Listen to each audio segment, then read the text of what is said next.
It is time for Iron Infusion number 4, El Fresco.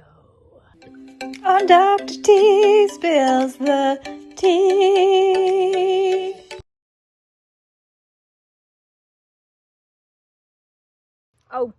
Okay, we're ready. We're hooked up. Iron Infusion number 4. I'm feeling really good. I feel alert and energized, and cognitively I feel like I'm doing better. So in this version of the El Fresco Infusion, I'm going to review some iron physiology out of this book. I will say that the grown-up version of this book, which is about 14,000 pages and weighs as much as an elephant, I asked for my birthday one year when I was back in my undergrad. I was a geek for this stuff back then. And now, because I've been iron deficient, I hardly remember any of it. Also, I'm already tasting the iron. The major function of the red blood cells is to transport hemoglobin, which in turn carries oxygen from the lungs to the tissues. That we already knew. Did we already know that? I think we already knew that. Blah, blah, blah, blah. Red blood cells have the ability to concentrate iron. Isn't that ironic? No, it's not. None of this is ironic. This is just about iron. Why do we say that? Why is it ironic? Irony, but this is iron. Iron. Like I earned a diploma. Iron. English.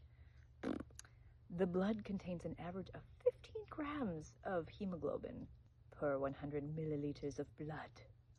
Each gram of pure hemoglobin is capable of combining with 1.3 milliliters of oxygen, meaning about 20 mils of oxygen can be carried with each 100 milliliter of blood. Iron metabolism, page 259. Iron, not iron. Iron is important for the formation of hemoglobin, myoglobin, and other substances. Such as cytochromes, cytochrome oxidase, peroxidase, and catalase, different enzymes. On average, we have about 4 to 5 grams of iron in our body. Whoa! And about 65% of this 4 to 5 grams is found in the form of hemoglobin. Remember we talked about transferrin before? 0.1% of iron is combined with the protein transferrin in the blood plasma. Okay, so iron gets absorbed through the gut wall, is combined with apotransferrin, and A plus B make transferrin. This iron is loosely bound. Hey, wind. Iron combines with the protein apoferritin to form a ferritin. And 15 to 30% of iron is stored in the liver in the form of ferritin. Lady liver. Hey, wind, settle down. How are we doing?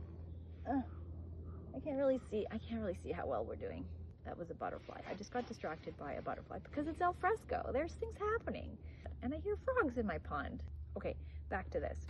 When the quantity of iron in the plasma decreases to less than normal, iron is removed from ferritin quite easily and then transported by transferrin in the plasma to the portions of the body where it is needed. So clever. So transferrin, transport molecule, with the iron, goes to cells, binds to the cell membranes, and then via a process called endocytosis, the iron and the transferrin go inside the cell, and then the transferrin delivers that iron right to the mitochondria, which is the powerhouse of the cells. Then the mitochondria take the iron off the transferrin and put it into hemoglobin. Why do we want hemoglobin? To carry oxygen. It's all coming together.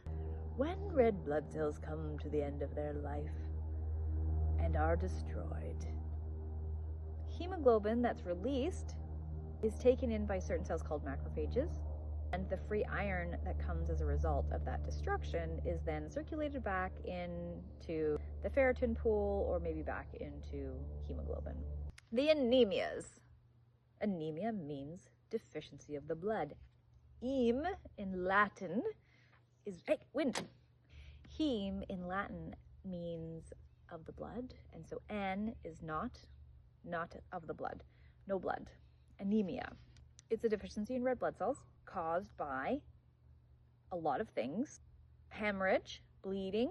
So if you've got a wound that's bleeding to the outside, or if you're menstruating heavily, or if you're bleeding internally as well. Aplastic anemia is when the bone marrow isn't really functioning well and not really producing red blood cells.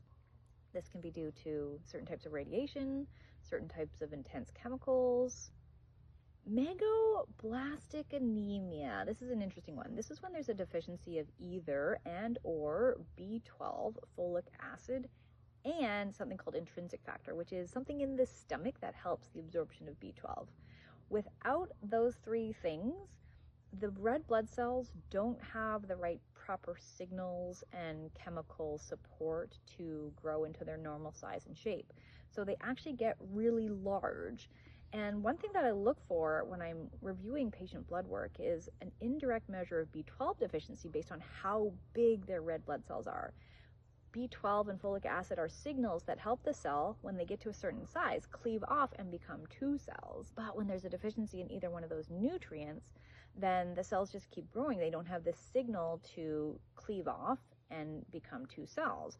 So the size, the mean corpuscular volume, the MCV on just a standard CBC or complete blood panel is an indicator that there may be a B12 deficiency, even if B12 is normal in the serum.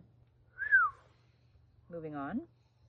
And then the last one they have listed here in this book is something called hemolytic anemia, which is when the red blood cells are fragile and they break apart as they move through the capillary system.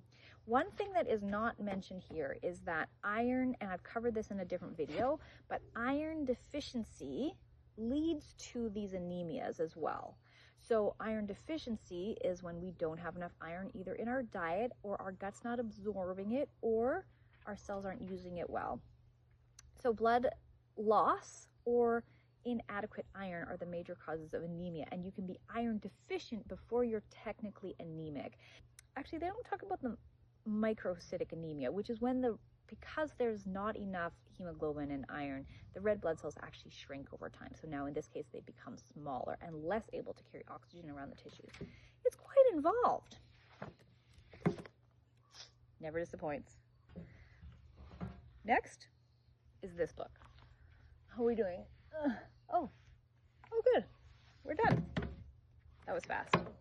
Medical Nutrition from Mars, who's a naturopathic doctor, and he wrote this book a long time ago.